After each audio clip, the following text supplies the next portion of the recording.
Nagkabit ako ng battery dito sa Suzuki Ertiga. 2018 model yung Suzuki Ertiga na to. Ang battery size na kinabit ko dito, NS40 na Amaron Flow. So eto guys, yung lumang battery tatanggalin ko na. Pero bago ko tinanggal yung battery, sabi kasi ni sir, i-check ko daw muna yung battery kung talagang sira na. Kaya eto, gamit yung battery analyzer na to, i-check natin yung battery. Kaya lang nung pag-clip ko na ganyan, ayaw nang umilaw ng tester. So drain na drain yung battery.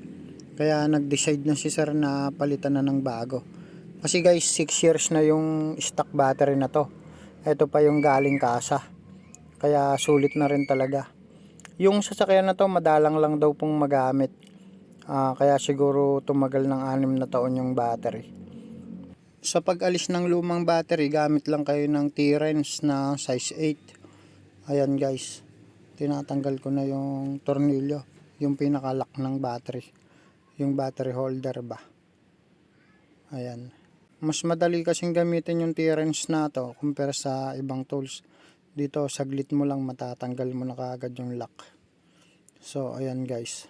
Yung nakakabit naman dito sa battery terminal, size 10mm na socket wrench. Ayan. So ayan o. Kung mapapansin nyo, tanggal kabit na ako dyan. Hindi na po ako nag-backup power. Hindi naman kasi maselan yung Suzuki Ertiga na to. Ang tamang pagtatanggal ng battery, uunahin nyo po yung negative terminal. Ako kasi dito, inuna ko yung positive. So mali ako, pero okay lang yun basta wala namang nadidikitan na body ground. So tinanggal ko na yung lumang battery. Tapos ang kagandahan dito, yung Suzuki Ertiga pala, ang ginagamit nilang battery, Amaron. Ayan o, kapag bumili kayo ng bagong Suzuki Ertiga nyo, Amaron na kagad yung nakakabit. So ito, papalitan natin ng battery, Amaron ulit yung ikakabit natin.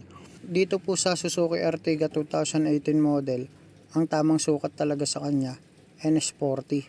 Ito nga po yung kinabit ko ngayon. Pero kung lalakihan nyo yung battery ng NS60, po pwede po, kasi napansin ko maluwag pa yung lagayan, tsaka yung pinaka battery base nya meron kasing plastic sa ilalim sukat yung NS60. Kaya kapag gusto nyo mag-upgrade ng NS60, pwede po. Pero etong battery terminal, yung pinaka clamp nya, maliit po siya, hindi siya yung pang mataba. Kaya ang hanapin yung battery, yung NS60 na maliit po yung battery terminal, yung payat po ba, para kumasya yung pinaka clamp nya. Pero para sa akin, okay na rin po itong NS40 na Amaron Flow. Pwede rin po kung Motolite Gold o kaya Motolite Excel na NS40. Kumbaga yung NS40 na ikakabit nyo dito sa Suzuki Ertiga, yung magandang klase na.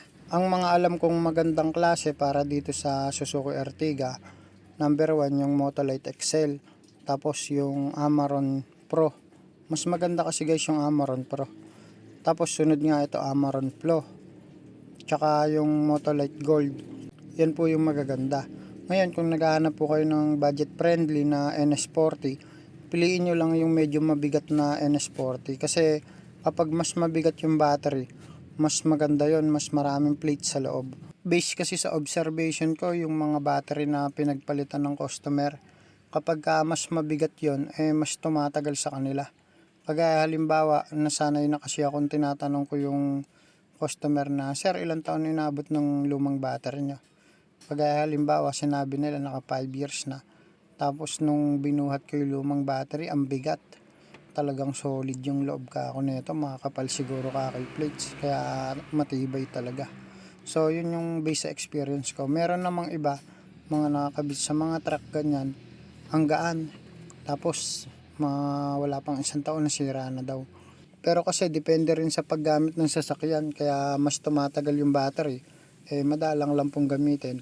Kapag halimbawa minsan sa 1 buwan nagagamit nyo yung sasakyan nyo, okay yun, mas tatagal yung battery. Pero kapag i-stock nyo lang yung sasakyan nyo ng 4 na buwan, 6 na buwan, nalolobat din po kasi yung battery. Kasi hindi na charge yung baterya sa alternator. Kaya gamitin nyo po yung sasakyan para ma-charge. Ngayon naman kung araw-araw ginagamit o kaya pambiyahe, malalayo, mabilis lang din masira yung battery. So eto guys, check muna natin yung charging niya. Importante kasi kapag bago yung battery, pa-check nyo na rin yung alternator kung nagkakarga. para walang maging problema. Baka kasi akala nyo okay na, hindi pala nagakarga yung alternator, malalobat din yung bagong battery na binili nyo. Dapat po kasi habang umaandar yung sasakyan, tataas yung voltage. Abot yan ng 13.5 hanggang 14.5. Etong Caser, umabot naman ng 13.8. So okay naman yung charging, good charging yan guys.